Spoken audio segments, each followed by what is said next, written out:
grâce à Dieu qui rend les choses possibles, qui rend toutes choses possibles. Ce soir, on va parler de quelque chose de très... Je ne sais pas si j'aurai l'opportunité de terminer ça.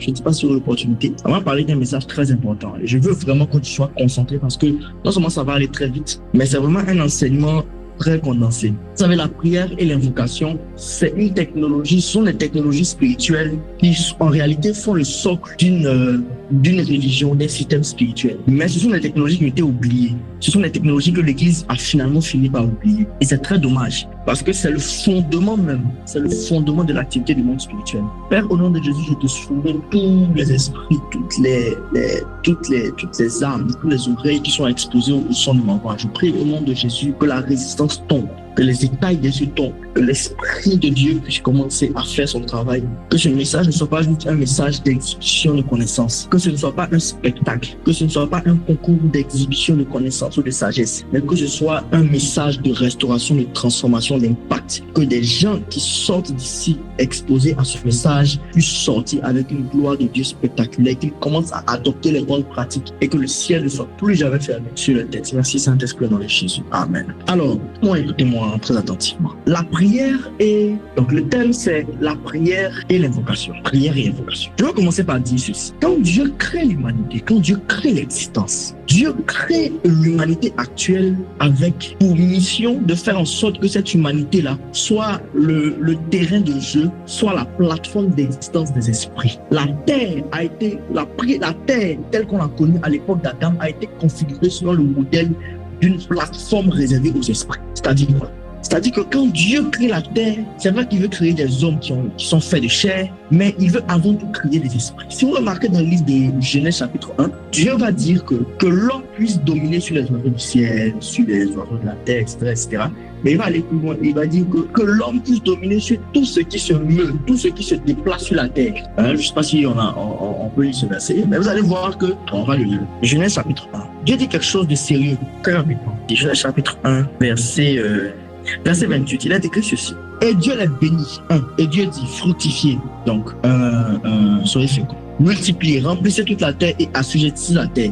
Et dominez sur les poissons de la mer, sur les oiseaux des cieux, sur tout être vivant, sur tout être vivant qui se meut sur la terre, sur tout être vivant qui se déplace sur la terre, sur tout être qui porte de la vie qui se déplace sur la terre. Et quand Dieu est en train de dire ça, il n'est pas seulement en train de parler des pétales, il n'est pas seulement en train de parler des hommes, il n'est pas seulement en train de parler des êtres matériels, mais aussi il est en train de parler d'êtres immatériels qui ont la capacité de se déployer sur la terre. Donc tout être immatériel, qu'il soit matériel ou immatériel, qui soit capable de se mouvoir sur la terre, doit être fondamentalement sous l'influence de l'homme. Autrement dit, c'est que quand Dieu crée l'existence, Dieu est conscient que l'existence doit accueillir des êtres immatériels. Quand Dieu crée la terre, il est conscient que la terre va accueillir des êtres spirituels. Donc, qu'est-ce qu'il va faire? Pour permettre aux êtres spirituels et aux êtres matériels, suivez mon expression, pour permettre aux êtres spirituels et aux êtres matériels de pouvoir se mouvoir, de pouvoir vivre sur la terre, il est obligé de façonner la terre à la manière de la plateforme des esprits. Parce que la réalité, c'est que tu peux avoir un corps matériel, mais tu n'es pas matière. Tu peux avoir un corps matériel, mais tu n'es pas physique. Tu peux avoir un corps fait de chair et de sang, et pourtant tu es un esprit. Et d'ailleurs, c'est ce qui est fondamental dans la vie de tout être. Dieu ne crée pas Adam avec une mentalité de faire d'Adam un homme matériel. Non. Dieu façonne Adam de sorte à ce que Adam soit un esprit. La volonté de Dieu, la mission de Dieu, l'agenda de Dieu, c'est de faire de vous des esprits. D'ailleurs, vous connaissez tous le verset qui dit que l'heure vient et elle est déjà venue où les vrais adorateurs adoreront le Père en esprit et en vérité, car c'est ceux-là que le Père recherche. Écoutez-moi, ce verset a été interprété comme quoi on dit que Dieu recherche des gens qui vont l'adorer en esprit et en vérité. En fait, Dieu ne cherche pas des gens qui vont l'adorer en esprit et en vérité. Non.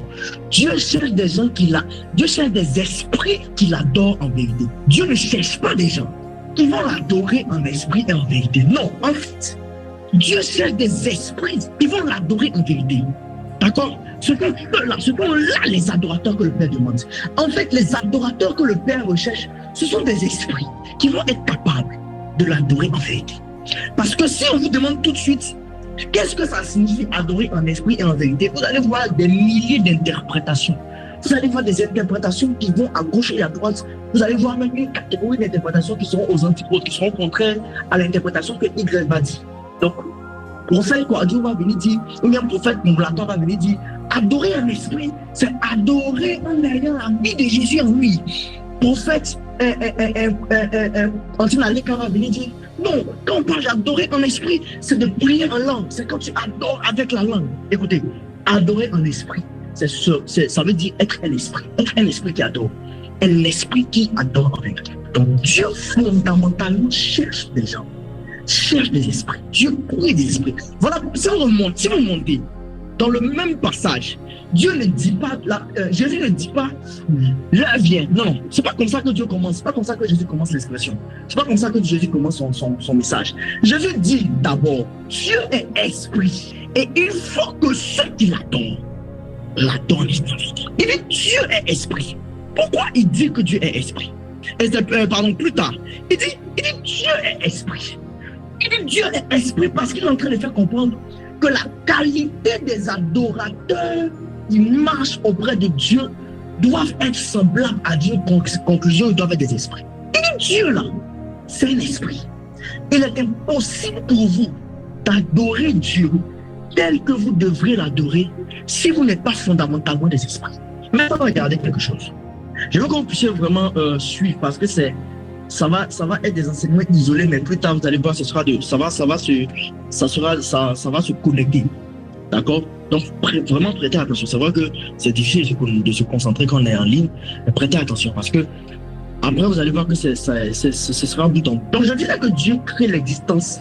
Quand Dieu crée l'existence, il veut dire que ceux qui vont y vivre seront des esprits. Maintenant, si vous observez bien dans Genèse chapitre 1 verset 1, la Bible dit qu'au commencement Dieu créa le ciel et la terre. Si vous lisez dans la version originale, vous allez voir que le verset suivant, il y a une erreur d'interprétation. La Bible ne dit pas que la terre est informe et vide, ou bien la terre était informe et vide. Dans les versions originales, on dit plutôt la terre devient informe et vide. La terre devient informe et vide. Donc la terre était quelque chose qui est devenu plus tard autre chose. D'accord? Alors je disais que la Bible ne va pas dire que la terre était informe et vide, la Bible va dire plutôt la terre devient informe et vide. Ça veut dire quoi? Ça veut dire que la terre de Genèse chapitre 1 verset 2, 3 et suivant n'est pas la même terre que Genèse chapitre 1 verset 1. Donc entre Genèse chapitre 1 verset 1 et Genèse chapitre 1 verset 2 et suivant, il y a une histoire. Il y a l'existence d'une terre jusqu'à sa destruction. D'accord? Donc la terre devient informe et vide. Quand la terre devient informe et vide, le narrateur, parce que ce que vous devez savoir, c'est que c'est Moïse qui a écrit le livre de la Genèse, d'accord? Mais ce n'est pas Moïse qui a vécu le livre de la Genèse qui l'écrit, parce que Moïse est né des centaines d'années plus tard. Donc, c'est un esprit qui est en train de lui expliquer ce qui s'est passé. Donc, certains disent que c'est Dieu, d'autres disent que c'est les anges, d'autres disent que voilà. Donc, on va dire que c'est un esprit. Donc, le narrateur qui lui explique l'histoire de la Genèse lui dit qu'à l'époque, quand la terre est devenue informe et vide, qu'est-ce qu'il y avait? Il y avait les ténèbres. Et les ténèbres étaient au-dessus de l'abîme. D'accord? Il y avait les ténèbres et il y avait les esprits. Donc, il y avait l'esprit de Dieu qui se déplaçait au-dessus des eaux. Maintenant, quand Dieu va faire venir la lumière, observez bien. Dieu ne crée pas la lumière. Dieu fait une invocation de la lumière. Il dit que la lumière soit. Il ne dit pas qu'il y ait quelque chose qui apparaisse et que cette chose s'appelle lumière. Non, Dieu dit que la lumière soit. Ça veut dire que la lumière existait déjà. Donc Dieu ne crée pas la lumière. Qu'est-ce que Dieu fait? Dieu invoque la lumière. Et quand Dieu invoque la lumière apparaît. Mais chose étrange, ce qui va se passer, c'est que la lumière, quand elle va apparaître, la lumière va se mélanger aux ténèbres. La lumière va se mélanger aux ténèbres. Et la lumière va tellement se mélanger aux ténèbres que Dieu va faire deux choses. Première des choses, Dieu va séparer, non, il va faire trois choses. Dieu va séparer la lumière et les ténèbres. Dieu va renommer la lumière et il va renommer les ténèbres. Avant, la lumière s'appelait lumière. Et si vous lisez le livre de Genèse chapitre 1, vous allez voir que Dieu dit, à partir d'aujourd'hui, la lumière ne s'appelle plus lumière. La lumière s'appelle le jour et les ténèbres s'appellent la nuit. Donc, il sépare la lumière avec les ténèbres. Deux, il renomme les deux. De sorte à ce que quand les deux vont opérer, quand les deux vont évoluer, quand les deux vont vivre, les deux ne vont pas se mélanger comme ailleurs. Et trois, il va faire en sorte que il y a une entité qu'on va appeler le soleil qui va présider au jour et il y aura une entité qui va s'appeler la lune qui va présider à la nuit. Qu'est-ce que ça veut dire? Allons doucement. Ça veut dire qu'à l'époque de la première terre et du premier ciel, le jour et la nuit n'existaient pas. Ça veut dire que le jour et la nuit n'existaient pas. Et si vous allez dans la fin des temps, quand la Bible parle du nouveau ciel et de la nouvelle terre, la Bible dit qu'il n'y aura plus de jour et il n'y aura plus de nuit. D'ailleurs, il n'y aura plus de soleil et de lune parce que le Seigneur sera le soleil de la nouvelle Jérusalem. Ça veut dire que là, le jour et la nuit ont commencé à exister à l'époque de la création de la deuxième terre. Donc en fait, les esprits, ce que je vais vous faire comprendre, c'est que les esprits n'ont pas besoin de jour et de nuit pour vivre. Les esprits ont besoin du soir et du matin. Les esprits n'ont pas besoin du jour et de la nuit. Les esprits n'ont pas fondamentalement besoin du jour. C'est pour ça que quand vous allez voir que Dieu finit de créer les choses, la Bible dit qu'il y aura un soir et il y aura un matin, premier jour. Il y aura un soir et il y aura un matin. D'accord? Et quand vous allez commencer à aller en profondeur, vous allez voir que, d'ailleurs, le deuxième jour, Dieu ne crée pas le soleil, il ne crée pas la lune. Dieu va créer plutôt le ciel et la terre. Et quand Dieu va finir de créer le ciel, qu'est-ce qu'il va faire? La Bible dit que quand Dieu crée le ciel et la terre, dans le deuxième jour, à aucun moment Dieu voit que sa création est bonne. À aucun moment. Si vous remarquez, c'est le seul jour, le jour 2, où Dieu ne dit pas que cela était bon. Quand Dieu crée le soleil et la terre, enfin le soleil et la lune, il va dire quelque chose d'étrange. Si vous observez bien, on n'a pas le temps de lire, donc je vais vite. Dieu ne crée pas le soleil et la lune pour que le soleil éclaire le jour et la lune éclaire la nuit. Non. Si vous observez bien, Dieu crée le soleil et la lune. Première des choses, Dieu crée le soleil pour que le soleil puisse présider. Il y a une version qui dit présider au jour. Donc le soleil devient le roi du jour et la lune devient la reine de la nuit. La première raison pour laquelle Dieu crée le soleil et la lune, c'est pour que le soleil soit le roi sur le jour et la lune soit la reine sur la nuit. Deuxième des choses, parce que c'est le soleil et la nuit qui doivent marquer les temps et les saisons. C'est eux qui doivent marquer les temps et les saisons. La science nous dit quoi? La science nous dit que le soleil, la Terre fait quoi? Fait une rotation autour d'elle-même et puis elle fait encore une rotation autour du soleil, ce qu'on va appeler la rotation de la révolution. Donc elle tourne autour d'elle-même pendant 24 heures et elle tourne autour du soleil pendant 365 jours, un quart, n'est-ce pas? Donc la révolution, on est d'accord que ça tourne autour du soleil. Donc c'est ce qui va en fait marquer le calendrier des 365 jours, si vous voulez. Et puis plus tard, c'est ce qui va aussi marquer le fait qu'il y ait 24 heures. Donc on a vécu, l'humanité a vécu pendant près de 2 jours, ou pendant plus de 2 jours, sans qu'il y ait 24 heures matérielles qui soient marquées. Donc il n'y avait pas la temporalité. Il y avait le temps, mais le temps n'était pas encore marqué. On va aller petit à petit, on va aller doucement. D'accord, on va aller doucement. Je sais que c'est beaucoup d'informations en même temps. Maintenant, revenons au soleil et à la lumière et aux ténèbres.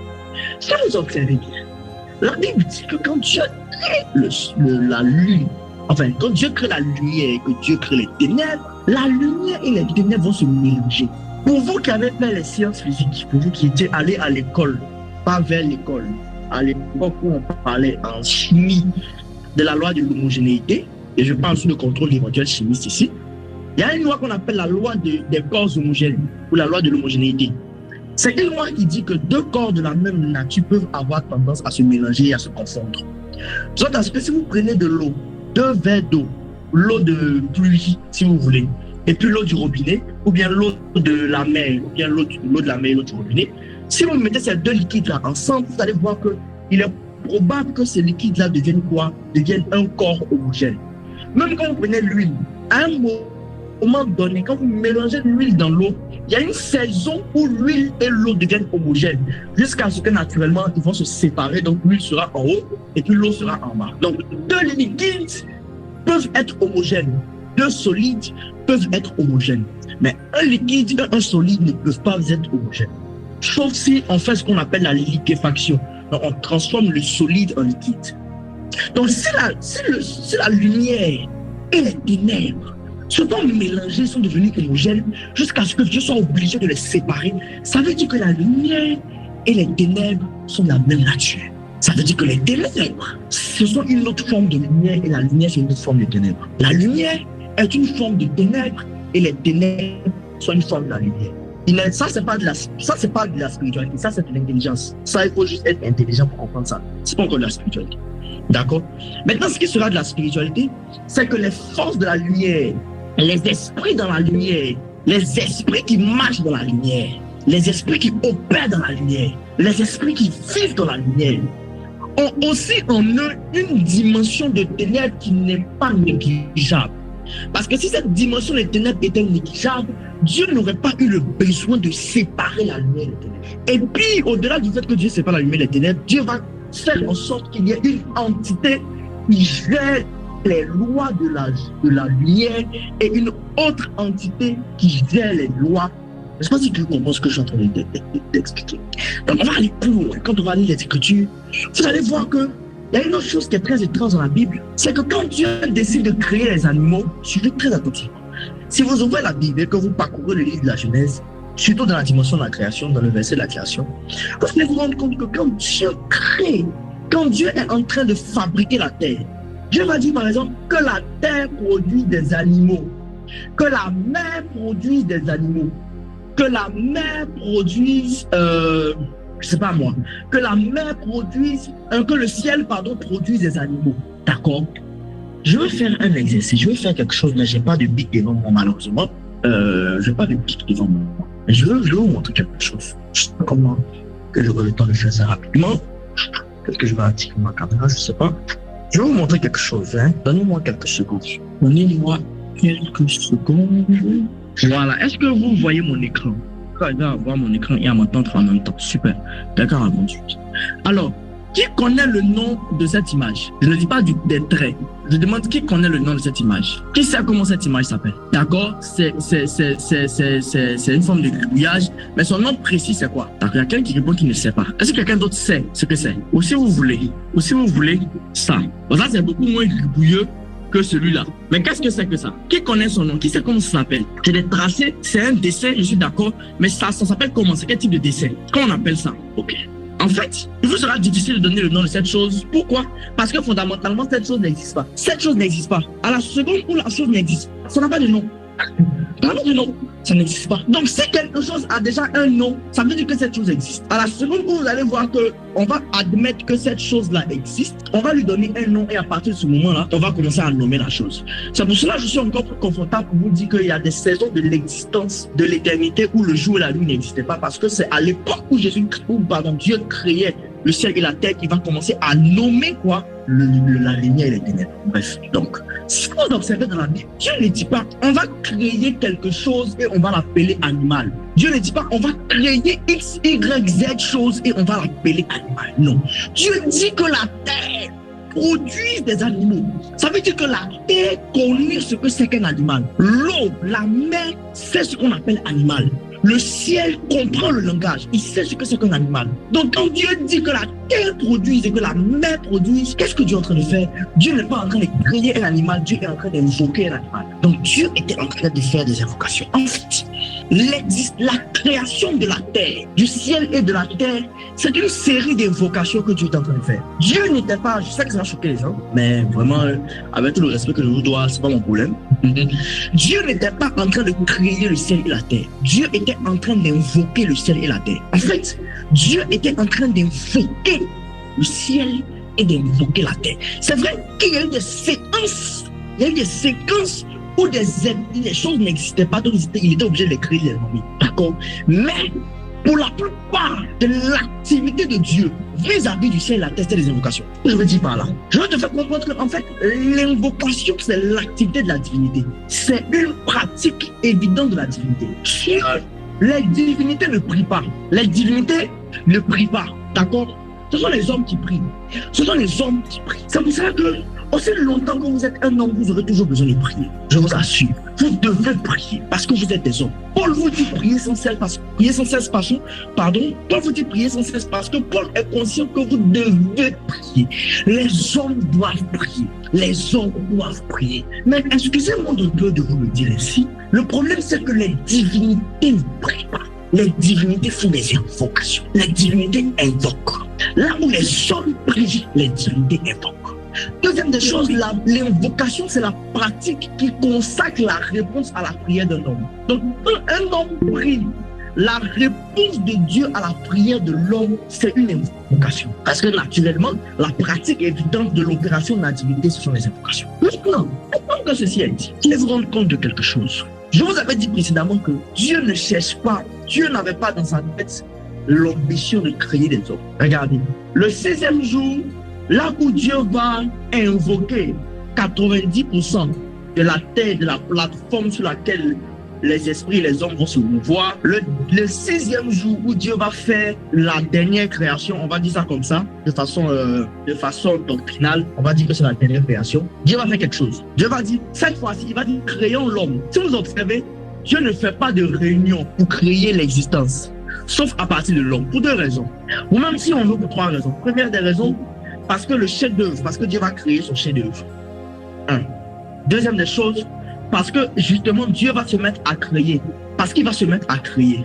Parce que la matière que Dieu est sur le point de créer n'a jamais existé depuis l'aube des temps du monde. Donc que ce soit dans la première terre, jusqu'à dans cette terre dans laquelle on est, il n'y avait rien qui s'appelait l'homme à l'image et à la ressemblance de Dieu. Il y avait des hommes. Parce que si vous observez naturellement, selon le même principe de l'existence par la nomination ou de l'existence par le nom, Dieu ne dit pas créons un être qu'on va appeler homme. Dieu dit créons l'homme. Ça veut dire que Dieu avait l'habitude de créer les hommes. Donc l'homme, la race homo, si vous regardez par exemple, si vous étudiez ou bien vous connaissez ce qu'on appelle les théories de l'évolution, vous allez voir, on parle de l'homo erectus, l'homo hominicus, l'homo sapiens, etc. Donc il y a les races homo, la race des hommes. Les hommes existaient. Dieu créait les hommes. Dieu avait déjà créé les hommes. Mais cette catégorie d'hommes que Dieu va créer sera une catégorie d'hommes différente. Sera une catégorie différente. Donc il est obligé de statuer parce que les attributs qu'il va donner à cet homme sera totalement différent. Ça sera complètement différent de ce qu'il avait déjà créé comme homme la dernière fois. Au-delà de ça, Dieu se rappelle qu'il était obligé de détruire la première terre parce que tous les hommes sur la terre avaient été séduits. Toutes les races homo avaient été séduites. C'est pourquoi que quand Dieu détruit la terre, il détruit sans laisser aucune personne. Si vous remarquez, regardez, si une terre admet des hommes qui sont sur la terre, mais qui ne sont pas corrompus, à la seconde où il y a des individus dans une terre, dans un territoire qui ne sont pas corrompus, Dieu va prendre la responsabilité sur lui de sauver cette catégorie d'individus-là. C'est pour cela, vous allez voir qu'à chaque fois que Dieu voulait détruire un territoire, il y avait toujours quelqu'un où Dieu prenait le soin de séparer les rescapés, le faible reste, de séparer les rescapés, de séparer ceux qui n'ont pas cédé à la tentation, ceux qui ne sont pas corrompus. Il fait tout pour les séparer du territoire qu'il veut détruire. Pour 2 raisons. Et la première des raisons, c'est que ceux qui sont corrompus ont une caractéristique qui fait de les seigneurs d'un territoire. Je répète, ceux qui ne sont pas corrompus ont une caractéristique qui font de les seigneurs d'un territoire. Donc, dans le plan de la divinité, il n'est pas possible pour Dieu dans la matière, pas dans la dimension absolue de sa toute possibilité, mais dans la dimension de l'obéissance ou du respect des lois, il est difficile, voire presque impossible à Dieu de détruire un territoire, je vais dire quelque chose de choquant, de détruire un territoire qui ne lui appartient pas. Je ne sais pas si j'ai le temps de développer ça. Mais si je l'ai dit, il faut que je trouve le temps pour le développer. Il ne faut pas les gens vont quitter ici sans comprendre ce que je veux dire. Regardez. Quand Dieu crée l'existence, il y a 2 lois de domination qui règnent. Il y a même 3 lois de domination. La première loi de domination, c'est la loi du plus fort.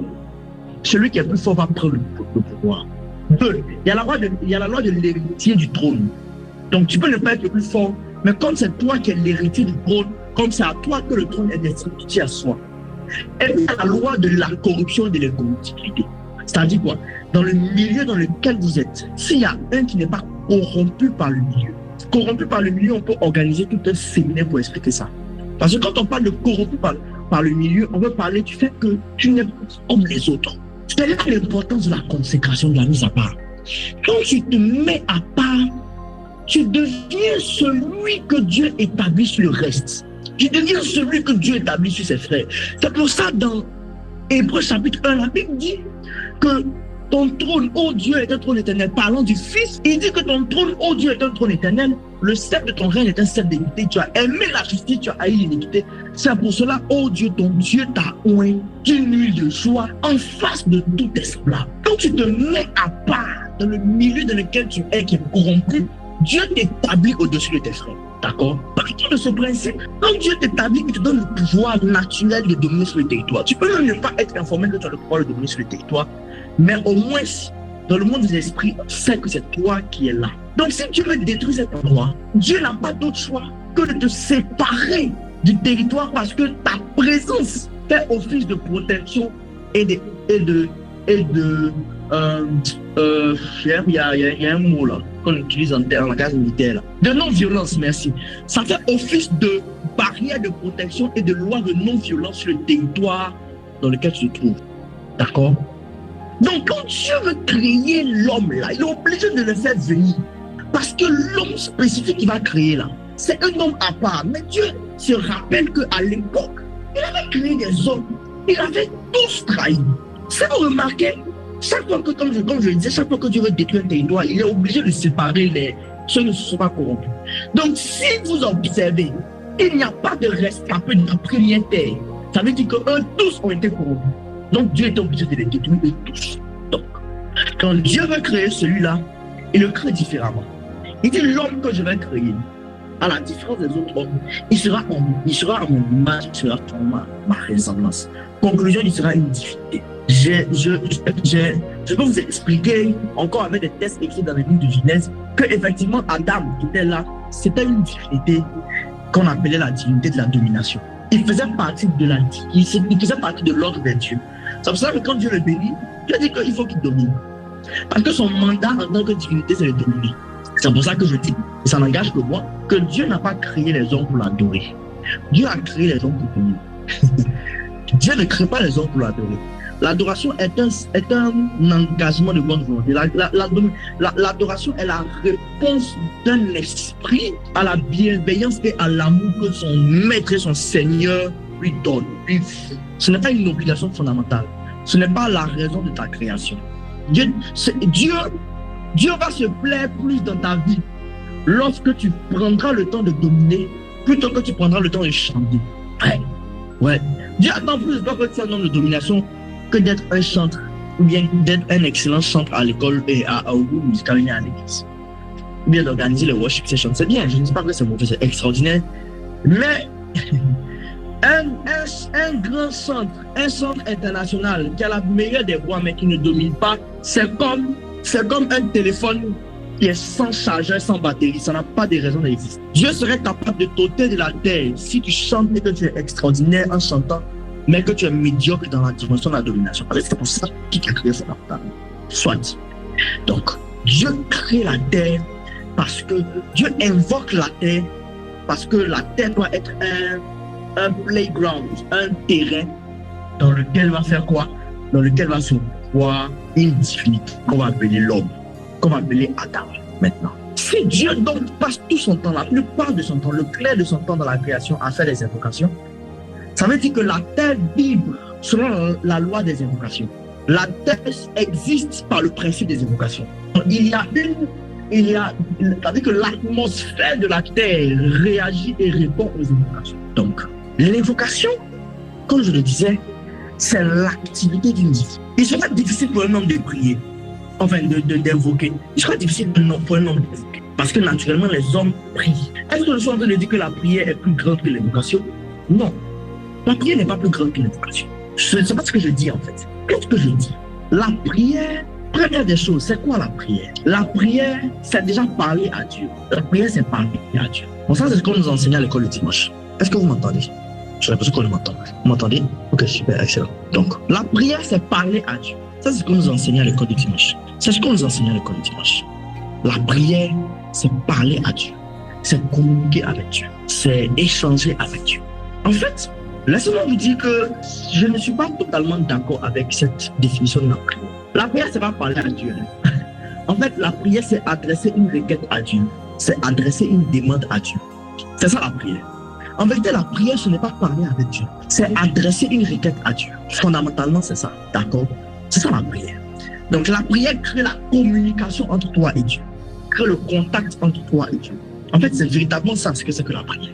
Deuxième des choses, la prière, ce n'est pas seulement parler à Dieu, la prière, c'est aussi parler avec les esprits. La prière, c'est aussi parler avec les esprits. Si tu ne pries pas, tu ne pourras pas communiquer avec les esprits.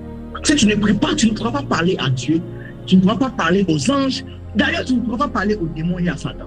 Regardez, est-ce que vous savez que, regardez, Jésus sort du baptême. Le Saint-Esprit envoie Jésus dans le désert. Jésus jeûne pendant 40 jours et 40 000 en train de prier et jeûner. C'est dès qu'il finit de faire ses prières, son jeûne de 40 jours, que le diable commence à lui parler. Qu'est-ce que ça veut dire? Même le diable ne va pas parler avec quelqu'un qui ne prie pas. Même le diable. va pas perdre son temps à communiquer, à causer, à parler avec quelqu'un qui n'est pas un homme ou une femme de prière. Si tu veux être en interaction avec le monde des esprits, fondamentalement, il faut que tu pries. Parce que le diable même n'a pas de temps à perdre avec les individus qui ne prient pas. Donc même pour parler au diable, il faut que tu pries. Prier, c'est parler à Dieu, un. Prier, c'est parler aux esprits, deuxième des choses. Troisième des choses, prier, c'est créer la plateforme de la présence de Dieu. En fait, je veux parler de 3 dimensions de la prière, de ce qu'on va appeler la communion, et puis finalement les invocations. Ce ne sont pas 3 niveaux, mais c'est 3 dimensions. Qu'est-ce que je veux dire par là? Quand je dis 3 niveaux, il y a une différence entre les niveaux et les dimensions. Les niveaux sont des étapes à gravir petit à petit, de sorte à ce que tu ne peux pas atteindre le niveau 2 si tu n'as pas encore commencé à atteindre le niveau 1. Tu ne peux pas atteindre le niveau 3 si tu n'as pas fait le niveau 1 et le niveau 2. Ça, c'est des niveaux. Par contre, les dimensions sont 3 réalités, sont 3 univers qui ne sont pas forcément indépendantes, qui ne sont pas forcément dépendantes, donc qui sont indépendantes les unes des autres. De sorte à ce que tu n'as pas besoin d'aller à la dimension 1 pour aller atteindre la dimension 2. Tu peux aller dans la dimension 2 sans forcément atteindre la dimension 1. Tu peux aller dans la dimension 3 sans forcément atteindre la dimension 2. Donc là, je parle de 3 dimensions. La prière, c'est la dimension dans laquelle, donc troisième des choses, c'est la dimension qui te permet de créer une atmosphère. À vrai dire, on ne crée pas. L'expression créer une atmosphère n'est pas correcte. Et je sais que dans la saison du réveil, où on parle de l'adoration, on parle de tout plein de choses, on va se permettre de dire des choses comme ça. Il va créer une atmosphère, Non, créer requiert 2 choses. Faire venir à l'existence à partir de rien. Donc, une nouvelle chose est mise à l'existence, soit à partir de rien, ou soit à partir d'une chose préexistante. Mais on est définitivement informé que la chose est nouvelle. Oui. Le problème, c'est que l'atmosphère que tu déploies, justement, tu ne la crées pas. C'est une atmosphère qui est propre à toi et qui se répand dans le territoire. Donc, on ne crée pas une atmosphère, on sécrète une atmosphère, ou bien on déploie une atmosphère. Aussi longtemps que cette atmosphère que tu veux, tu ne l'as pas créée en toi, d'ailleurs, elle est déjà en toi. Mais aussi longtemps que tu ne te réconcilies pas avec ton homme intérieur, vous appelez ça comme ça avec chrétien, avec ton homme intérieur, avec ton être, les anglophones, corrigez-moi si je me trompe, disent your inner man, ton homme au-dedans de toi. Tant que tu n'entres pas en connexion avec lui, tant que tu n'entres pas en phase, tant que tu n'es pas au diapason, en phase, en vibration avec lui, qui va se passer, il te sera difficile, voire presque impossible, de déployer l'atmosphère qui est en toi. Parce qu'un homme ne peut donner que ce qu'il a reçu. Donc, on sécrète une atmosphère, on déploie une atmosphère, c'est comme un rouleau. C'est comme un rouleau de tapis qu'on déroule. Et aussi longtemps que le rouleau est long, le rouleau là va prendre la place, va prendre le décor. Je ne sais pas si vous comprenez ce que je suis en train de vous expliquer. Est-ce que ça va? Est-ce que vous comprenez ce que j'explique? Super. Donc, l'atmosphère se déploie, l'atmosphère se relâche, l'atmosphère se déroule. Et la prière, c'est le mécanisme par lequel on va créer une atmosphère. Mais on crée quelle atmosphère? On crée l'atmosphère qui permet à Dieu de descendre sur la terre. On crée l'atmosphère qui permet à Dieu de nous rencontrer sur la terre. On crée les conditions physiques, psychiques, spirituelles, atmosphériques. On crée les conditions même de pression. Souvent, si vous remarquez, quand je dis les conditions de pression, les conditions atmosphériques, si vous remarquez, souvent tu es en train de prier, même quand il fait froid, moi j'ai déjà vécu des expériences où je priais sous climatiseur, et puis mon corps commençait à chauffer, ma chambre, l'endroit dans lequel je priais a commencé à chauffer. Vous-même à l'église, souvent l'église est aérée, souvent l'église est climatisée, mais quand la présence de Dieu descend, vous priez jusqu'à un moment donné, il commence à faire chaud, vous commencez à sentir une chaleur. Pas parce que vous bougez beaucoup, hein. Non, mais en fait, vous êtes en train de créer des conditions atmosphériques. Souvent, vous priez, l'atmosphère est lourde. Vous sentez que l'atmosphère s'alourdit de plus en plus. Parce que vous créez des conditions de pression, des conditions atmosphériques, des conditions thermiques, les conditions thermiques, les conditions de pression, toutes les conditions que vous voulez pour que Dieu puisse descendre, pour que Dieu puisse faire quoi? Puisse se déployer. Comme, voilà, il a dit les CNTP, les conditions normales de température et de pression. Vous créez les conditions. Vous créez l'univers dans lequel, qu'est-ce qui va se passer? ou la plateforme qui va faire descendre Dieu dans l'endroit dans lequel vous êtes. C'est très important. Quatrième des choses, la prière va t'amener à être finalement à la ressemblance de Dieu. Regardez, la Bible dit, je ne sais pas si on aura l'occasion de le lire ou on aura le temps de le lire, la Bible dit que si nous contemplons comme dans un miroir la gloire de Dieu, la face de la gloire de Dieu, nous sommes transformés en la même image. Nous venons de gloire en gloire avec Dieu. Quand vous êtes dans la prière, et quand finalement vous avez créé la plateforme, Dieu descend. Mais quand Dieu descend, qu'est-ce qui se passe? Quand vous fréquentez Dieu, vous finirez par devenir ce à quoi vous êtes exposé. En fait, vous n'êtes que la conséquence de l'ensemble des choses face auxquelles vous avez été exposé. Je répète, vous n'êtes que l'ensemble des choses. Vous êtes défini par l'ensemble des choses qui ont été finalement sous exposition. Voilà, nous qui, le visage découvert, contemplons comme dans un miroir la gloire du Seigneur, nous sommes transformés dans la même image de gloire en gloire comme par le Seigneur. En fait, tu deviens ce vis-à-vis duquel tu es exposé. Tu deviens ce à quoi tu es exposé. Donc, pour devenir une divinité, on devait être exposé à l'image là. On devait être exposé à son image. Et si vous voulez être exposé à son image, il va sans dire que vous devez prier. Je ne sais pas si vous comprenez ce que je suis en train de dire. Maintenant, j'ai découvert quelque chose d'étrange. Si vous remarquez bien, il est très difficile de voir dans la Bible, dans l'Ancien Testament surtout, des hommes qui avaient une vie de prière. Sauf il y en a de très rares, comme Daniel, où il était vraiment exposé que lui, il priait 3 fois par jour. Des gens comme David qui priait 10 fois, qui était 10 fois dans la présence éternelle, 7 fois, 3 fois en train de prier, 7 fois en train de louer, d'adorer. Mais il vous sera difficile, à part ces deux-là, ça va être vraiment un casse-tête intellectuel, un casse-tête chinois, d'identifier avec précision l'ensemble de personnes qui avaient des vies de prière. Et même, si vous allez écouter Daniel, si vous allez voir Daniel, vous allez vous rendre compte que sa vie de prière, ce n'est pas le haut éternel, mon Dieu, mon roi, que vous avez l'habitude, que nous avons l'habitude de faire à partir de 22h, 23h, quand on a fini de faire ce qu'on a fait et qu'on est sur le point de dormir. Pourquoi? Parce que, en fait, la volonté de Dieu, j'ai envie de parler comme Jésus et je vais dire, il n'en était pas ainsi au commencement. Si vous observez, si vous observez à l'époque de la création, ce n'est pas l'homme qui allait vers Dieu, c'est toujours Dieu qui allait vers l'homme. C'est Dieu qui est venu et il a vu que l'homme se sentait seul. Donc Dieu a pris l'homme pour faire quoi? Pour l'envoyer pour aller nommer les adultes. C'est Dieu qui a vu que l'homme a péché, l'homme et Dieu est descendu puis il a crié le nom de l'homme. C'est-à-dire que tous les soirs, quand Dieu descendait, c'est Dieu qui criait le nom de l'homme. C'est Dieu qui cherchait l'homme. Pourquoi? Parce que au commencement, il n'y avait pas la prière. La prière, je ne crois pas minimiser la prière. Je crois que la prière, c'est l'une des armes les plus puissantes que Dieu nous a donné comme héritage. Et vous comprendrez, et vous allez en train de comprendre pourquoi. Mais dans la volonté parfaite, au commencement, il n'y avait pas la prière. Pourquoi? Parce qu'au commencement, Dieu était en communion. La prière est un mécanisme, c'est une arme alternative que Dieu a créée finalement pour pallier aux besoins ou bien pour pallier à l'insuffisance de l'homme de pouvoir être en communion avec Dieu.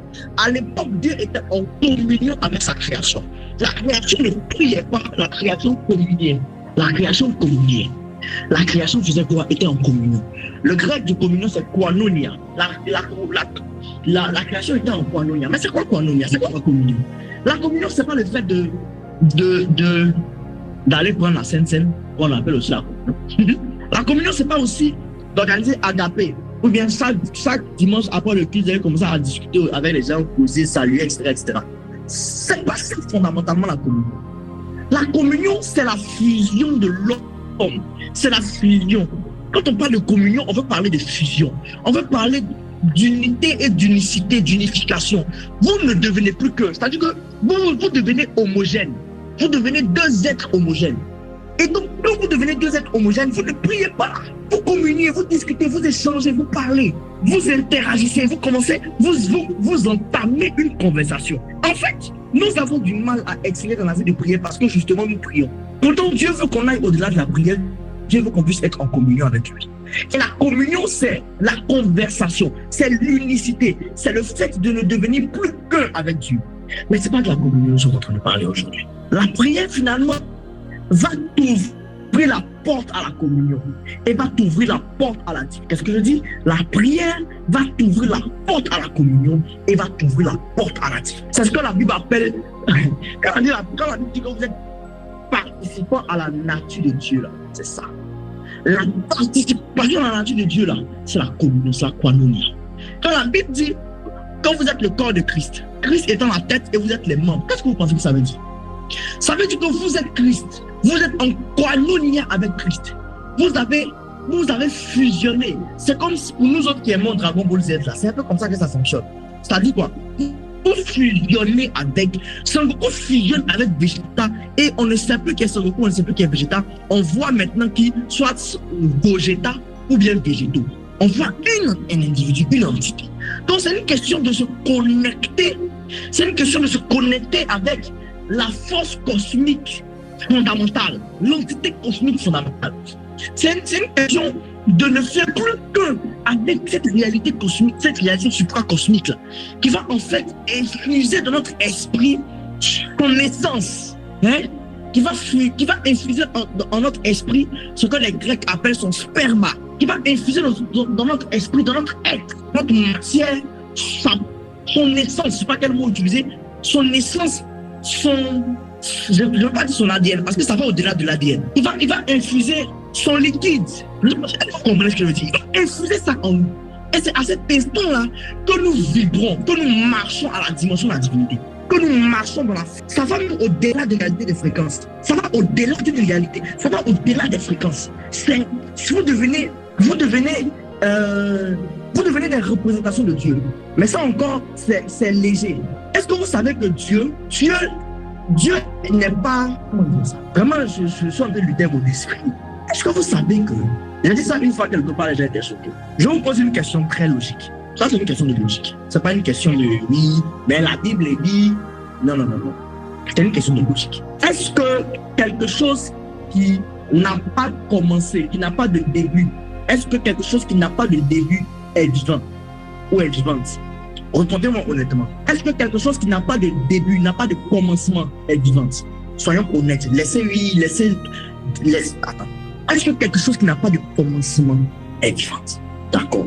Maintenant, la Bible dit que Dieu n'a pas de commencement. Évidemment, moi, je n'ai pas de problème avec le fait qu'il n'a pas de fin. Parce que ce qui n'a pas de commencement peut avoir une fin, c'est logique. La chose extraordinaire avec cette histoire, c'est que le problème de la fin, là, c'est pas un problème. C'est pas un problème, mais c'est le commencement qui est un problème. Le gars n'a pas de commencement, c'est évident qu'il n'y a pas de fin. Donc, fondamentalement, Dieu n'existe pas. Dieu ne vit pas. Dieu est le principe régisseur de la vie. Dieu n'a pas d'existence. Dieu est le principe régisseur de l'existence. Faites attention, je ne veux pas dire qu'il n'y a pas de Dieu. C'est pas ce que je suis en train de dire. Je ne veux pas que vous défendiez mes propos et puis allez dire aux gens qu'il y a un homme de Dieu, que l'homme de Dieu, à la où est invité à son programme là. Il dit Dieu n'existe pas. Non. En fait, je reformule. La personnalité de Dieu est au-delà de l'existence. Dire que Dieu existe, c'est le diminuer. C'est ne pas comprendre fondamentalement qui. C'est pour ça que la divinité est un mystère. C'est pour ça que Dieu est un mystère. Ça réduit la personnalité de Dieu si vous dites que Dieu existe. Parce que ce qui existe doit fondamentalement commencer quelque part. Dieu est le principe fondamental qui régit la vie. C'est pour ça que Dieu ne peut pas être créé. Parce que si Dieu doit être créé, il faut que celui qui crée Dieu ait une loi sur laquelle il va se baser pour créer. Donc Dieu naturellement ne peut pas être créé. Parce qu'avant lui, il n'y a pas de principe fondamental. Donc Dieu est au-delà de la vie. C'est comme l'éternité. Dieu n'est pas dans l'éternité. L'éternité n'est pas, en fait, Dieu n'est pas dans l'éternité. Dieu est avant le début de l'éternité et après la fin de l'éternité. Parce que l'éternité, c'est la temporalité des esprits. Pendant que le chronos, c'est la temporalité de la matière. Donc l'éternité, bon, je crois, et ça n'engage que moi, que l'éternité ne peut pas ne pas avoir commencé quelque part. D'accord? L'éternité a forcément commencé quelque part. Mais l'éternité a commencé avant Dieu parce que Dieu est le principe régisseur de l'éternité. Je n'ai vraiment pas le temps pour expliquer ça, mais je crois que l'éternité, que ce soit le temps éternel, par exemple, ce qu'on appelle le temps éternel, c'est le système par lequel on peut compter l'éternité. Parce qu'effectivement, on peut compter l'éternité. C'est évident, puisque la vie dit que 1000 ans sont comme un jour comme un etc. D'accord?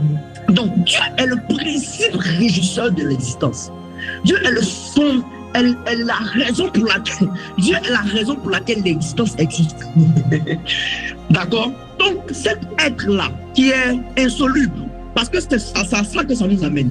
Dieu est un être insoluble. Donc, cet être insoluble-là, si vous voulez que cet être-là vous transcende, il va falloir fondamentalement que vous puissiez entrer en communion avec lui. D'accord? Et donc, quand vous entrez en communion avec lui, c'est à cet instant que vous devenez une divinité. Et quand vous devenez une divinité, qu'est-ce qui se passe? Votre méthode de travail, ce sont les invocations. Votre mécanisme d'activité, c'est l'invocation. Donc, un homme prie, Dieu l'exauce en déployant une invocation, en invoquant. Donc, les hommes ne peuvent pas ne pas prier, mais les divinités n'ont pas besoin de prier. Là où les hommes prient pour demander à Dieu, les esprits prient ou bien les esprits invoquent pour programmer à l'existence. Les esprits font de la programmation.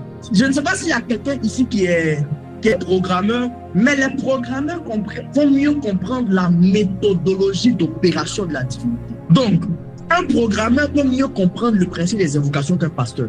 Ouais. Un programmeur, un développeur, ou un développeur peut mieux comprendre le principe des invocations plus qu'un pasteur. Parce qu'il y a des plateformes comme, je sais pas vraiment, il y a des plateformes comme, aidez-moi, Python, aidez-moi les programmeurs, il y a des plateformes comme Python, il y a des plateformes comme, je sais pas, C+, Java, JavaScript. Je ne sais pas si JavaScript et puis Java, c'est la même chose. Python, C, etc., etc.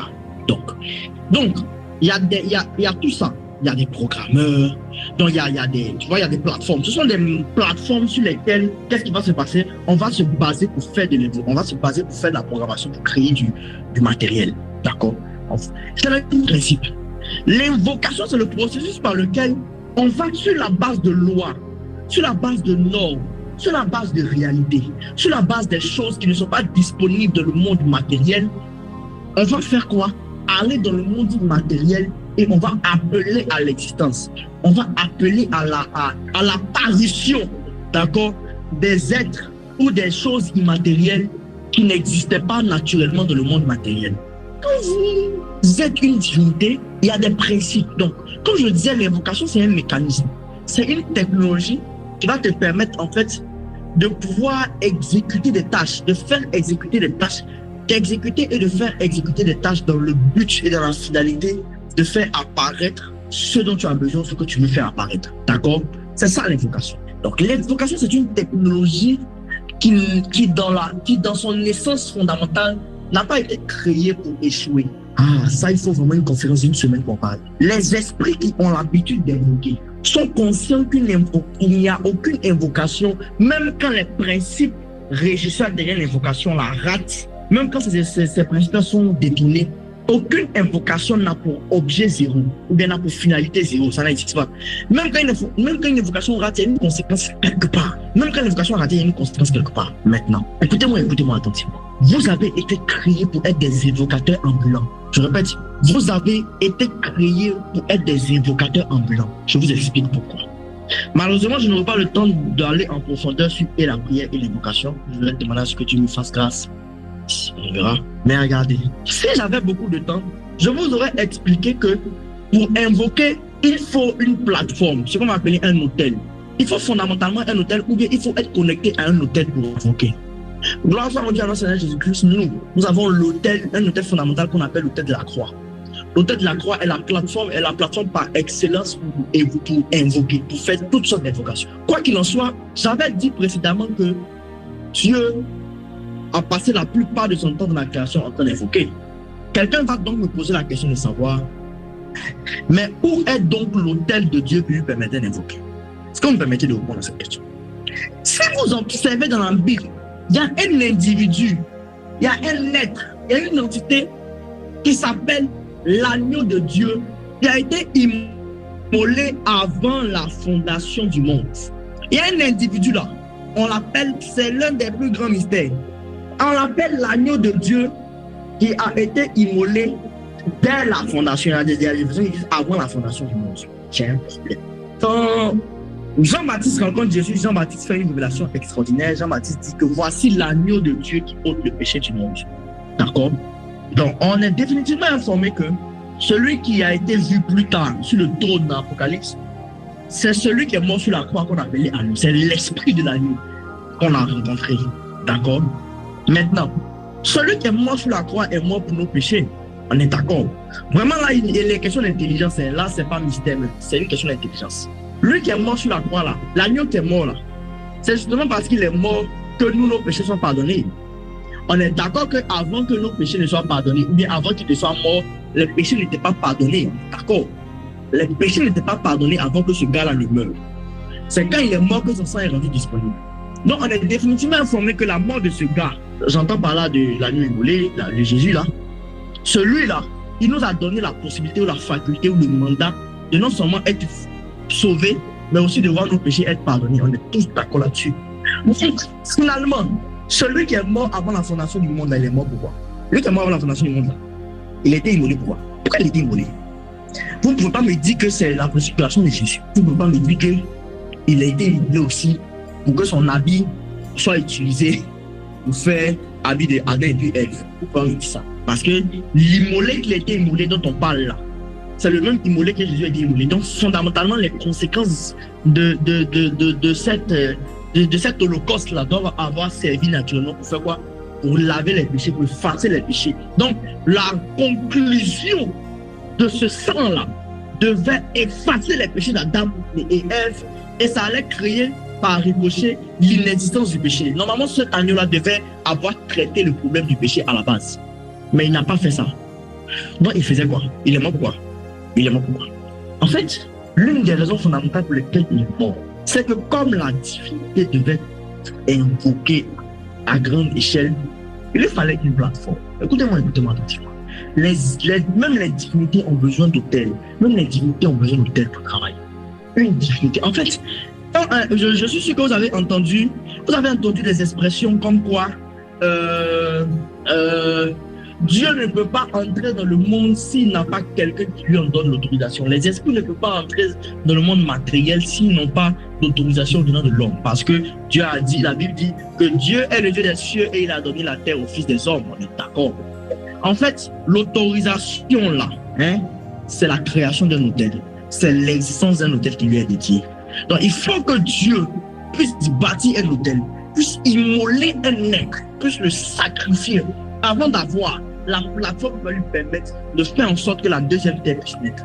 C'est pour cela que vous n'avez pas trouvé bizarre que Dieu vous demande à travers Paul de faire de vous des sacrifices saints et agréables. Et c'est étrange, il dit ce qui sera de votre part le culte raisonnable. C'est-à-dire qu'il n'y a rien de plus évident que de faire ça. Pourquoi? Parce que Dieu sait que si vous voulez être des esprits, il y a deux choses. Vous devez être connecté à l'autel de la croix, mais vous devez avoir votre autel personnel. Vous devez être un autel. Votre intérieur, votre chambre, quand la Bible dit, quand tu pries, entre dans ta chambre, ferme ta porte.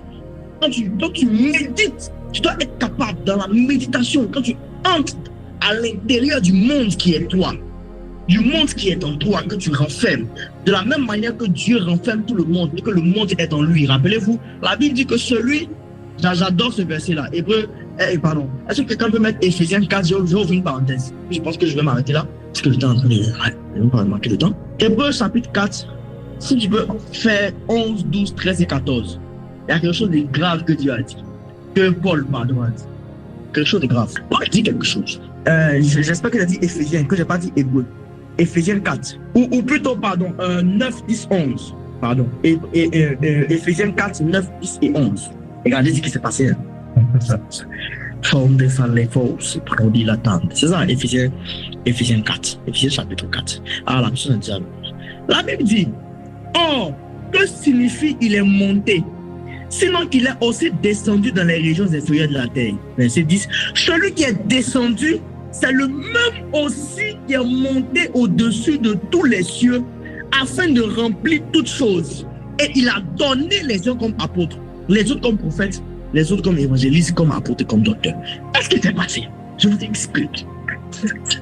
Ce qui se passe, c'est que, et j'ai dit ça un jour je crois que j'étais chez un de mes frères de Dieu, j'ai prêché là-bas, je disais, vous savez, l'une des raisons pour lesquelles Jésus meurt et il revient à la vie, c'est pour qu'il soit capable de descendre dans les régions inférieures de la terre. C'est l'une des raisons. C'est-à-dire que, à part faire du péché, le salut, c'est que la mort de Jésus nous donne la capacité, la légitimité d'aller dans le monde des morts. Je vous explique. Pour que Dieu vienne sur la terre, il faut que Dieu soit un homme. Donc Jésus se fait homme. Lui qui était existant sous la forme de Dieu n'a pas vu cela comme une croix à l'arracher le fait d'être semblable à Dieu, mais il s'est fait quoi? Il s'est humilié lui-même. Il s'est dépouillé lui-même et il est devenu un homme comme nous. Donc pour que Dieu vienne sur la terre des hommes, il faut qu'il soit un homme. Du coup, pour que Dieu aille dans le monde des morts, il faut qu'il soit un mort. Donc s'il doit aller dans le monde des morts, il faut que sa matière soit correspondante à la matière des morts. Donc il faut qu'il meure. Et là, le gars, il meurt, il descend. Après encore, il va dans les régions, dans d'autres régions inférieures de la terre. Mais pourquoi il fait ça? Pourquoi il est obligé? Pourquoi ce gars-là se promène? Pourquoi il se promène? Il se promène et il va dans les régions les plus inférieures de la terre. Et quand il finit de faire ça, la Bible dit quoi? Celui qui est descendu, qu'est-ce qui s'est passé? Il est aussi monté, mais il est allé où ça? Il est allé au-dessus de tous les cieux. Pourquoi? Parce qu'il devait remplir toutes choses. Parce que toutes choses devaient entrer en lui. Regardez. C'est quand il finit de remplir toutes choses, sa prochaine action, c'est de faire quoi? C'est de faire des œuvres apôtres, c'est de donner les dons du ministère. Quand il finit de faire ça, il va au-dessus il va au-delà de la terre. Après, il va au-dessous, il va en deçà de la terre, et après, il va au-delà du ciel. Quand il finit de remplir tout en toutes choses, la prochaine activité qu'il fait, c'est qu'il donne des prophètes, il donne des apôtres.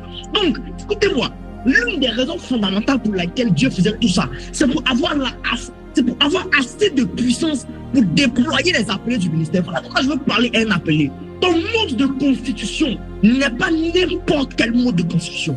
Tu n'as pas été créé comme les autres. Je parle à un appel au ministère. Je ne sais pas la vie que tu es en train de vivre, la situation que tu es en train de traverser. Mais Dieu, Jésus a fait tout ce tralala-là pour que toi, tu puisses. Voilà pourquoi tu es un don. Voilà pourquoi toi, appelé au ministère, apôtre, prophète, docteur, évangéliste, pasteur, tu es un don. Tu es un don. Tu es une bénédiction. Tu es un cadeau que l'humanité a reçu. Tu es un cadeau que l'humanité a reçu. Donc tu dois toi-même te prendre au sérieux, mais tu dois aussi comprendre que ta constitution est étrange. Tu ne veux pas l'esprit de quelqu'un. Bref, c'est pas de ça que tu trop pas. Donc, de la même manière que Dieu remplit tout, de la même manière que Dieu remplit tout, et que tout est en Dieu, c'est de cette même manière que toi, homme Dieu, tout est en toi. Est-ce que vous savez que les plus grands cosmonautes sont d'abord des plus grands pratiquants de méditation? Oui. Les plus grands cosmonautes ont fini avec acte de méditation. C'est les plus grands pratiquants parce qu'ils comprennent que l'espace que tu explores est en toi. L'espace que tu as exploré là, ça se trouve d'abord en toi. Tu n'as pas fini d'explorer. Je ne dis pas que tu vas fondamentalement tout explorer en toi. Il te faudrait plus d'une vie pour réussir à tout explorer en toi. Mais tu ne peux pas oser aller à la conquête de l'espace si tu n'as même pas commencé l'exploration de ta personne. Donc, de la même manière que Dieu remplit et que tout est en Dieu, et que de cette même manière tout est en toi, c'est comme ça aussi quand Dieu veut, quand l'opération de la divinité, c'est-à-dire que de la même manière que Dieu aussi finalement aura besoin d'un hôtel, toi aussi tu auras besoin d'un hôtel.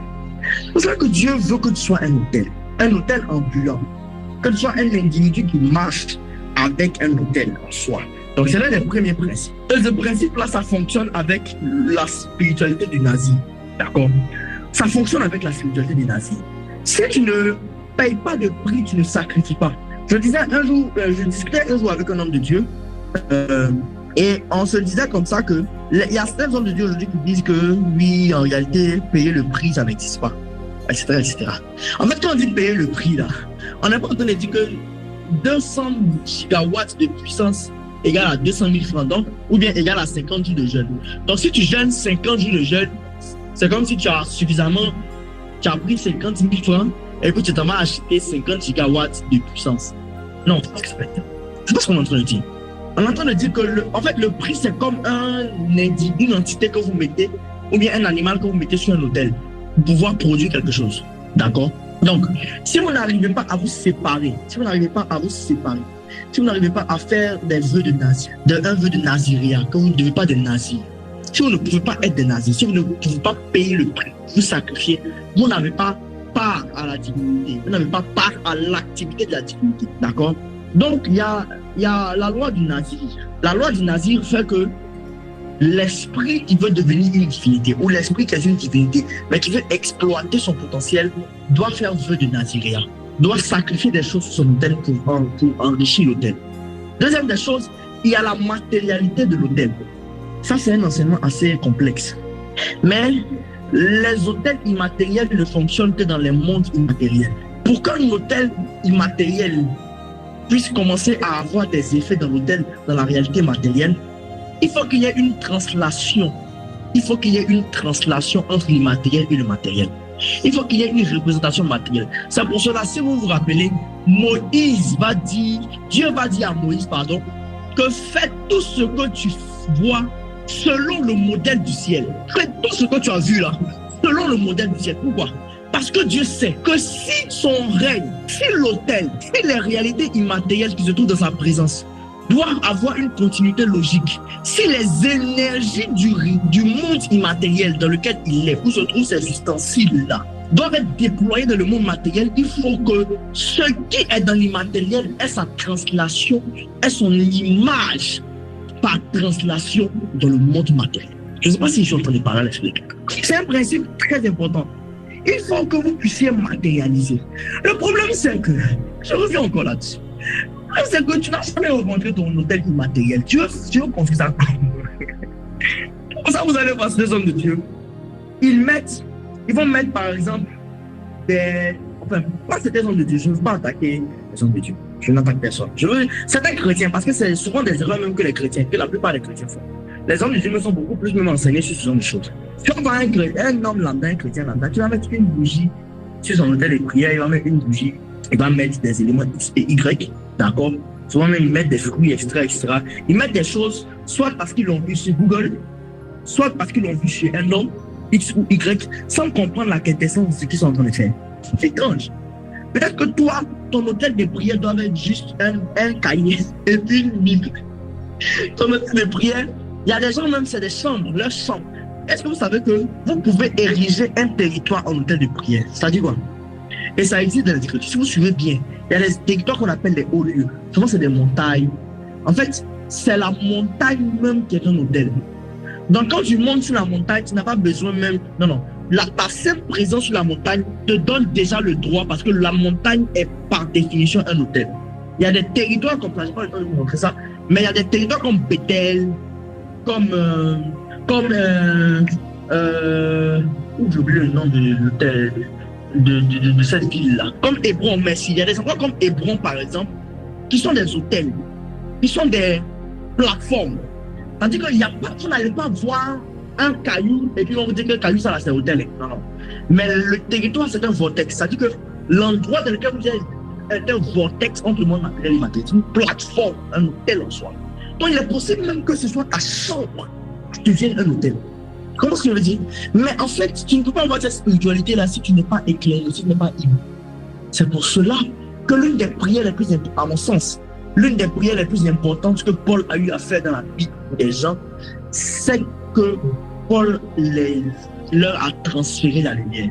Paul dit que le Dieu de notre Seigneur Jésus-Christ, Père, vous donne l'esprit de sagesse et de révélation selon sa connaissance. Et puis il a dit quoi? Qu'il illumine les yeux de votre cœur. Écoutez, chaque fois que je rencontre des hommes de Dieu dans un degré supérieur au mien, dans un degré, je leur fais une demande spécifique. Je leur dis, priez pour moi, pour que votre lumière puisse me parler. Souvent, eux-mêmes ne comprennent. Je ne peux pas dire qu'ils ne comprennent pas. Ici, je peux dire qu'un père ne comprend pas quelque chose. Mais il est possible, ça va arriver. Donc, quand il va répondre à ma prière, répondre à ma requête, bon, quand je dis ça peut arriver, je ne suis pas en train de dire que ça va arriver qu'un père ne comprenne pas quelque chose que moi je comprends. C'est pas ce que je veux dire. Je veux dire que il est possible que souvent le père même ne veut même pas accéder à ta requête. Mais comme j'ai dit, on va prier pour moi pour que votre lumière puisse me parler. Et que suite à ma requête, il prie, il est en train d'exaucer ma requête. Donc, même s'il est en train de me dire, sois béni, que tu donnes la voiture, que tu te donnes la sagesse, que tu te donnes la bénédiction, que tu te donnes femme, le mariage, en fait, il est en train de me transférer un peu de sa lumière. Il n'y a pas de plus grande bénédiction qu'une divinité peut donner à un homme à part la lumière. La lumière et la parole sont deux choses qui sont tellement puissantes que si un homme peut vraiment vous bénir, il va vous donner l'une des deux choses. C'est pour ça que Dieu va faire venir la parole Jésus, va faire venir la lumière du monde. Je ne sais pas si vous comprenez ce que je suis en train de dire. Est-ce qu'on veut continuer? Est-ce qu'on peut prier? Je suis à l'introduction. Malheureusement, si Dieu me fait grâce, je vais enchaîner sur les lois qui régissent la prière, les lois qui régissent les invocations. C'est-à-dire que ce que je vais faire, c'est une initiation à la spiritualité de l'invocation. Parce que si vous regardez dans la Bible, d'ailleurs même les invocations aussi, après que Dieu ait opéré dans les invocations et que Adam et Ève aient raté la compréhension de Dieu par rapport aux invocations, la spiritualité de l'invocation avait disparu sur la terre jusqu'à ce qu'à un moment donné, quelqu'un naisse, quelqu'un vienne au monde. Et ce gars-là s'appelle Enoch. Et quand Enoch va venir au monde, la Bible va dire que c'est à partir de lui qu'on va commencer à invoquer le nom de l'Éternel. Si vous allez plus loin dans les Écritures, Paul a dit quelque chose de sérieux. Paul a dit que celui qui invoquera le nom du Seigneur sera quoi? Sera sauvé. Celui qui invoquera le nom du Seigneur sera sauvé. Il n'y a pas de salut sérieux sur la terre. Le salut est difficilement perceptible, même d'autant plus que dans notre nation. C'est vrai qu'il y a des gens de Dieu qui travaillent avec, des gens de Dieu qui travaillent de façon extraordinaire. Mais c'est difficile d'observer un sérieux salut de la terre, salut des peuples, salut des nations. Parce que les gens ont arrêté d'évoquer le nom du Seigneur. Écoutez-moi, le salut est la conséquence d'une évocation. On n'est pas sauvé parce qu'on est intelligent. Je vais plus loin. On n'est pas sauvé même parce qu'on est prédestiné. On n'est même pas sauvé par la grâce, par rapport à la grâce. On est sauvé parce qu'il y a quelqu'un quelque part qui a invoqué le nom du Seigneur sur nous. C'est parce qu'il y a quelqu'un qui a invoqué le nom du Seigneur qu'on a été sauvé. Tu es sauvé parce qu'il y a eu une invocation du nom du Seigneur. Et il y a deux choses. Première des choses, il faut qu'il y ait des êtres qui soient capables d'invoquer le nom du Seigneur pour que le salut se déploie sur une nation. Deuxième des choses, il faut qu'il y ait des gens qui vont ouvrir ce qu'on appelle la porte de la foi. C'est quand la porte de la foi est ouverte qu'il y a des choses sérieuses qui commencent à se passer sur les nations.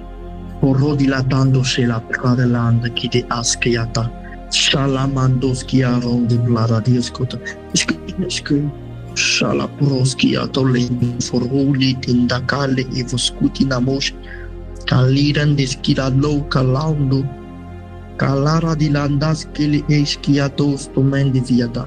Merci Saint-Esprit. Merci Saint-Esprit. Merci Saint-Esprit. Je vais vous montrer un verset. En fait, le jour où j'ai rencontré ce verset-là, j'étais choqué. Quelqu'un peut mettre Actes des Apôtres.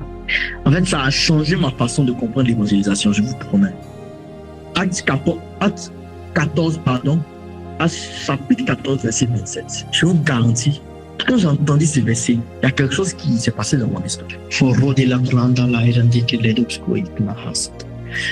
Dit, après leur arrivée, ils convoquaient l'église et ils racontaient tout ce que Dieu avait fait avec eux et comment il avait ouvert aux nations la porte de la foi. Comment il avait ouvert, il y a d'autres versions qui disent comment Dieu avait ouvert aux gentils la porte de la foi. Quand j'ai lu ce verset pour la première fois, immédiatement j'ai compris ce verset par mon intelligence en disant que, en fait, ce verset-là veut dire que comment, en fait, les gentils ont commencé à avoir accès au salut. Et c'est ce que la porte de la foi voulait dire. Et l'Esprit de Dieu m'envoie dans une balade. L'Esprit de Dieu me montre quelque chose. Je ne veux pas entrer dans la vision en détail. Et l'Esprit de Dieu me dit, la porte de la foi, c'est pas une expression. Et il me dit que chaque nation a un portail, a une porte, à travers laquelle le réveil, quand je parle du réveil, je ne parle pas de signe, je ne parle pas de... Non, je parle de la transformation nationale. C'est-à-dire que la visitation pour le salut des nations, c'est par cette porte-là, qu'on appelle la porte de la foi, que les nations sont visitées et les nations reçoivent Jésus. Et que celui qui ouvre la porte de la foi à une nation, si une nation voit la porte de la foi être ouverte sur elle, dans cette nation, il aura une expérience de Jésus, de la transformation, du salut des âmes à outrance. Vous allez voir, c'est là que vous allez voir les nations. Toute une nation va commencer à être ébranlée par la puissance de Jésus, par la puissance du salut. Cette porte-là s'appelle la porte de la foi. J'ai regardé ça comme ça. L'une de mes plus grandes batailles depuis lors, c'est de me positionner afin d'ouvrir la porte de la foi sur la Côte d'Ivoire. Si vous voulez, si votre fardeau c'est les armes, ton fardeau peut ne pas être les armes, mais ton fardeau peut être l'argent des armes. Ton fardeau peut être les filles parmi les armes. C'est-à-dire que dans tes armes là, il y a les jeunes filles, il y a les filles qui sont en tas, qui sont jolies. Ton fardeau peut être ça. Hein. Tu peux chercher ta cote par exemple. Non, il n'y a pas de problème, il faut être honnête de dire comment on va c'est l'argent. Les armes locales, ils vont me donner mon chèque. Pas de souci. Ça, c'est l'honnêteté. Les gens, moi, j'aime les gens qui sont honnêtes. Mais c'est ton fardeau, c'est le salut des âmes. Que Dieu te révèle la foi. Que Dieu t'enseigne la foi de la foi. Amen. Qui a été béni? On va prier. Est-ce qu'on peut prier un peu? Est-ce que vous me permettez de prier avec vous? Para Deus, tomando ele recriando, fengos o plau de mende, frotile asto monde la prodi la caluta para l'esquia tosta la mate. Hala evon de proski. Tu vas prier pour ta vie. Tu vas prier vis-à-vis de ce que tu viens d'entendre. Il y a beaucoup d'informations qu'on suit d'un peu partout, mais je sais que tu as eu pour ton compte. Et je sais qu'il y a des choses qui t'ont marqué. Tu as compris certaines choses. Tu vas demander à Dieu. Tu vas prier conformément à ce que tu as compris. Je crois qu'il y a la présence de Dieu au milieu de nous. Vous serez exaucés ce soir. La prière que vous allez faire sera exaucée. La prière que vous allez faire juste après, quand je vais vous prier, cette prière-là sera exaucée. Je ne sais pas ce que tu es venu chercher. Je ne connais pas l'état dans lequel tu es à l'instant T. Mais prie conformément à ce que tu as compris. Élève la voix et commence à prier au nom de Jésus. Amen.